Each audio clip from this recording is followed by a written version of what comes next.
Hello everyone and welcome back to iRacing. Now if you saw my video last week, you'll remember me saying how much my iRating has increased in recent weeks. Well, the same cannot be said of my safety rating. It is in the gutter. We're currently sat on the grid for the start of this week's Formula iR-04 race at Road America, and I'm still nursing some very painful wounds from my previous race an hour ago. Rather foolishly, I quite fancied a global Mazda MX-5 Cup race at Okayama. Yeah, what was I thinking? It was a complete disaster and I ended up getting taken out no fewer than 4 times. Let's take a look. Now this is the opening lap and I got a terrible start here. I'm down in P10 out of 12. There's only 2 cars behind me, and as we approach the hairpin for the first time, glance to the top of the screen, you'll see a car lose it and rejoin. Now it looks like I get around safely, but unfortunately iRacing had other ideas. That was my first 4X. I think it was netcode. Really unfortunate here because it looks like I avoided it, but look at that glance of the car to the right. That's what gave me my first 4X. Sadly, the first of many. 1 lap later, same corner. This time keep your eye on the number 3 Repsol liveried Mazda. Now he's been struggling with ping terribly in these opening 2 laps, and just as he makes it 3 wide, he disappears. By the time he rejoins, he's already clipped the number 12. Then he vanishes again, and guess who he reappears in front of? Me. My second 4X in the space of 2 laps. Now let's watch it again from the chase cam and we'll see that it's pure guesswork the moment he disappears. I don't know where he's going to go. I gamble and go wide. It's the wrong choice. I run into him. Now we're on 8X already. We're not even 2 laps into this race. Fast forward a couple of laps. This is where it gets really frustrating. The number 3 is back out. He's been to the pits. He's a lap down, and obviously he's bearing a grudge against the number 12. He doesn't realise he's been pinging. He thinks the number 12 punted him off a couple of laps ago, so he waited and tried to disrupt the number 12's race. And of course, when he tries this block, he loses control himself and yet slides right into my path. Another 4X. Now we're on 12X. And by this point in the race, I just didn't trust anyone anymore. They were crashing everywhere, and sure enough, into turn 1, the driver in front of me loses it. I've got nowhere to go. It's race-ending damage, 16X, and look at that safety rating hit. Talk about being in the wrong place at the wrong time. I was there 4 times in 1 race. What a disaster. So let's see if we can repair some damage in the Formula 4 race at Road America. We're starting P9. Let's get on track. Green flag, green flag. And it's go. We're underway for 20 minutes at Road America. We got a pretty decent launch off the line there. We're already alongside Edward Allen to our left. Allen qualifying 1 position ahead in P8. We might get that position because we've got to run on him. And also Kevin Whalen, who was in front of us, has moved over to the left so we can sneak up the inside there. And we've picked up 2 positions. However, Whalen isn't going to give it up easily. We're side by side, which means I'm trapped on the inside facing a much tighter entry into T2. I'm really cautious with cold tyres and cold brakes, and as a result Whalen was able to carry more corner speed around the outside and take the position back. We might get our pockets picked by Chris Acton as well. Acton's also got a much better run out of turn 2. This is a long straight. You can really capitalise with extra speed. Acton breezes past. Oh, we almost get caught out by Acton's early braking there. We've got no choice but to go out wider than I would have liked, and that is going to leave a gaping hole up the inside for Tony Ponnitz to attack. It's going to be really tricky going too wide through this turn. We hang it out as wide as we possibly can. We're side by side with Ponnitz, but we're going to hold on to the position. We stood firm there. It was absolutely essential that we gave Ponnitz as much space as we possibly could. That left-hander is tricky at the best of times. It's a blind apex on the brow of the hill, but going through it too wide makes it even more dangerous. We survived though. We held on to the position. Ponnitz 0.6 of a second behind as we work our way around this never-ending carousel. I've got absolutely no idea what position I'm in. If I had to guess, I'd say I was probably still in 9th. I gained 2 places down the start straight, but then surrendered 2 places in turn 2. Oh, we're going to pick up one now though. Look over to the left. That is Carlos Moran. He qualified P4 on the grid. He's obviously made a mistake. So I reckon that's promoted us up into 8th position. Speaking of mistakes, Acton makes one in front of us. He's missed the apex out onto the gravel, so we've gained 2 positions in the space of about 100 metres there. I think we're up into 7th now in hot pursuit of Whalen again. Whalen though 1.7 seconds clear. He's already making a break for it. And I think we might have apexed that final corner just a little bit too early there. A touch eager turning in, and that might cost us some speed down the start-finish straight. Well, we're just about to cross the line to end this first lap, so we will get confirmation of what position we're lying in, and we are 7th. It might only be a temporary 7th though, because Ponitz is attacking up the inside. He's got loads of extra speed and he makes the pass into T1. I was half asleep there. I probably should have defended. Just as Ponitz is doing now, he moves over to the right to cover off turn 2. I really am trying hard to think more defensively when I do come under attack from a driver behind, but I was caught napping there, and as a result we're down to 8th, but we've got a good run coming out of turn 2. We might be able to attack here. Ponitz, of course, is going to take the defensive line, but we should be able to pull alongside, and if we can just carry some extra corner speed taking the wide line, we may still yet get this position back. Ponitz isn't giving it up. He's challenging up the inside, so we've got to leave him space, hang it out as wide as possible. We're carrying more speed around the outside, and for the second lap in a row, we're going to go through this left-hander too wide. I hold my breath. We're not able to take the position, but we are going to come under attack from Keelan Crowley. Crowley behind, stuck his nose up the inside there in an attempt to snatch my 8th position, but we managed to hold him off. What a pulsating opening lap and a half. Let's go back and check out a replay of the start, and we actually got really lucky here because there was a big incident right behind us. You can see me, the white number 8 on the inside, making good ground, but watch the number 21 behind. He's going to get tangled up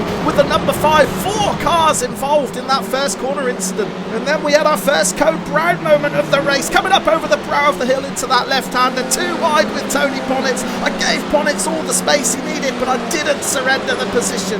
And then a couple of corners later, we actually gained a position. Watch the number 6, that's Carlos Moran getting spooked as the driver behind, bottom gear, he tries an ambitious move up the inside through that fast right-hander. And I feel really sorry for Marin there. As soon as that car was up the inside of him, with the speed they were carrying, he only had one option, and that was take to the grass. So that promoted us up to 8th. Then at the end of the straight, we got 7th. Chris Acton carrying too much speed into the right-hander, out into the gravel. He manages to keep it out of the barrier though. Then at the start of lap 2, we lost a position finally to Ponitz, despite putting him under pressure through this section. And then Keelan Crowley comes in to join the party as well. Crowley, the number 11 behind us there, sticking his nose up the inside through that left-hander. He's alongside me now, but I've got the inside line and I hold on to the position. Back to the live action then, nearing the end of lap 2, and I've just had a big fright going through the carousel. The tyres not quite up to temperature yet, and I had a massive slide on. To be honest, I'm feeling a bit flustered at this point, and I'm under attack from Keelan Crowley, so I decided just to let him go, but in doing so, I locked up the fronts going into that right-hander, so not only are we going to lose a position to Crowley, we're going to lose one to Chris Acton too. So yeah, not a good lap. We've dropped from 7th to 10th, but it's early in the race. I'm still trying to build my confidence in the car. It's my first F4 race in many a month, and I'm desperately trying to avoid any unnecessary mistakes to give me any more instant points after that disaster at Okayama in the Mazda earlier. So we're going to return to the live action at the start of lap 3. And although the leaderboard says we're 10th, we're actually in 9th, because look, 2 positions further down is Alex Barber. Barber was in 3rd position at the start of the lap, but he got turn 1 all wrong and had an excursion to the sand. So although we're behind Crowley and Acton now, I'm not feeling too downhearted. I actually feel a bit more comfortable chasing them for the moment, just while I get to grips with the car, get the tyres up to temperature and build a bit more confidence. And it does look like both Ponitz and Crowley have got a lot more speed than me. They both started behind me on the grid, but that's only because neither of them put in a qualifying time.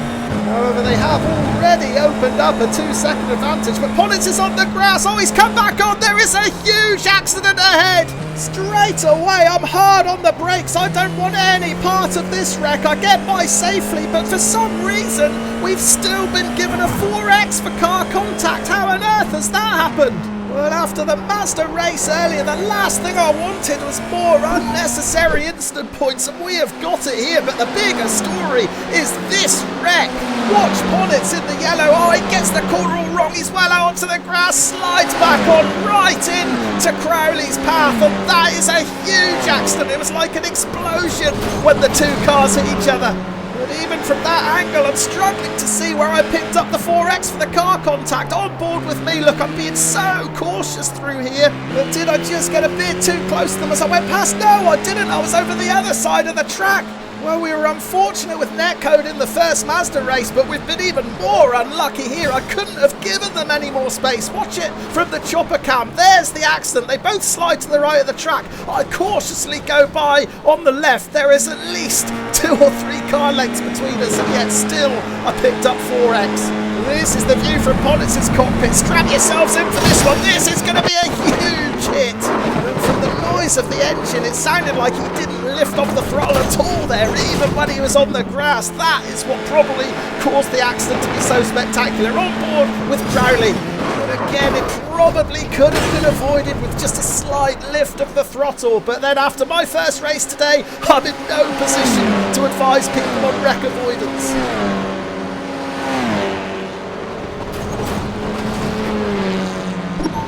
Well, after that huge accident unfolding right in front of me, I lost a load of time as I tried to navigate my way through the wreckage safely. As a result, we're coming to the end of lap 3, and look at the advantage that Chris Acton has now. He's 5.2 seconds clear. Meanwhile, behind, Alex Barber has closed right in. He's now within 1.1 seconds. We cross the line to start lap 4. There's the confirmation. We're back up into 7th, so we're going to jump forward a few laps, returning to the live action on lap 7. And look how small that gap is to Acton now. Over the past few laps, we have been on a charge, and we have reeled Acton in. We've also been lapping consistently quicker than Alex Barber behind. Barber was just 1 second back a few laps ago, but now he's trailing us by 3 seconds. So we've got nothing to worry about behind at the moment. We can turn our full attentions to chasing Acton, putting him under a bit of pressure. You'll also notice from the leaderboard that we've gained another position. We're up to 6th. That's because there was a retirement a couple of laps ago. So we could still yet get a top 5 finish here at Road America. We've clearly got more pace than Acton. We've closed in by about a second a lap on him, and now we're swarming all over his rear spoiler. Surely we're going to be in a position to make a pass before very long now. We've got a little bit of time on our side as well. Still 3.5 laps to go in this race.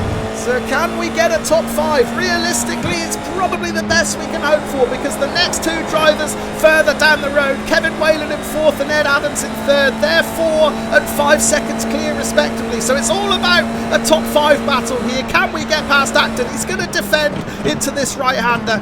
And the more he defends, the more I'm going to try late apexes to try and get on the gas a bit earlier and apply pressure out of the corners. That's what we're doing at the moment. Again, right on his tail. I do just lift slightly through that left-hand kink. I didn't want to get too close just in case there was any contact. A little bit nervy through the final corner. We're right on his tail still. 0.3 of a second is the gap. We might get a bit of a toe down the start-finish straight, but ideally I would have liked to have been a little bit closer than this. Just a car length closer would make it so much easier to try and move up the inside into T1. We are gaining on him, but I just think we're going to run out of straight before we get to T1. So I'm going to get on the brakes here, tuck myself in behind, and shape up for a push down the inside if he's wide out of the corner. He is, but he gets over to the defensive line just in the nick of time. That sends us back out wide. Again, we're going to try a late entry into the corner with a view of getting a faster exit. This time it's worked. We're a lot closer to Acton now than we were down the start-finish straight. This is a real opportunity to make a pass for 5th position. Is Acton going to defend? No, he's not. We'll move over to the inside. Have we got the pace we need? It looks like we have. We're going to have to be really careful braking with this tighter inside line. Oh, we've messed it up completely. We've locked up the fronts. That is going to invite Acton to fire straight back. We picked up another instant point as well for that off track. Nobody to blame but myself there. We made the pass stick, and then we've gifted it back to Acton. He tucked it up the inside through that left-hander. And even more frustratingly, we didn't need to run into this corner anywhere near as hot as we ended up doing, because Acton had surrendered the position. He backed out. So yeah, big mistake for me there. I had 5th position firmly in my grasp, and I fumbled it. So am I going to get a second crack at this? The gap now is 0.6 of a second, but Acton's wide out there. Oh, that rear left tyre just clipping the gravel. The rear got all squirrely. That must have given Acton a fright. That's a clear indication that he is pushing hard now to try and hold on to this 5th position through the final turn. He's out wide again, onto the grass again. This is surely an opportunity. We're going to sail by him. Well, that couldn't have worked out any better for me there, because we're going to get a huge advantage down this start-finish straight. Look at the gap we've opened up already. Half a second. We're going to be far enough ahead for him not to be able to hit back into T1. Let's take another look. And I've been putting him under pressure for the best part of 2 laps now. He finally cracked out a bit too wide out of the final turn onto the grass. He had to lift. If he hadn't have lifted, he would have spun out. And that gave us an easy overtake. Well, once I got my nose ahead, I was confident that I could make a break for it, and that's exactly what happened. By the time we got to the last lap, I've got a 2-second advantage over Acton, who's actually just been overtaken by Botongiri there. We've also lost Alex Barber from that pack behind. He spun out earlier in the lap, and in fact, it looks like Acton spun out as well, because he is plummeting down the leaderboard as we cross the line to take a top 5 finish. And yeah, Barber was actually behind Acton and Geary by the start of the final lap, and he made this mistake in the middle sector. And we suspected that Acton came to grief in the very last corner. This is his error. It's exactly the same mistake that he made when I got past him, only this time he kept the throttle down, and that caused the car to spin. Right, classified results time then. There we are in 5th position, and a decent iRating boost there. That has repaired the damage from that Mazda disaster earlier this afternoon. However, the safety rating, not so good. I still can't quite believe the 4x that I got for successfully avoiding that wreck on lap 3. That really is an example of iRacing netcode at its absolute worst. There we go, another week in iRacing done and dusted. Not the most successful week, but we've ended it on a high with a really entertaining race here. I really enjoyed this one. It's been good to get back in the F4 again. Wherever you're racing this weekend, I hope you have a good one, and I'll look forward to seeing you again on the grid very, very soon. Thanks for watching.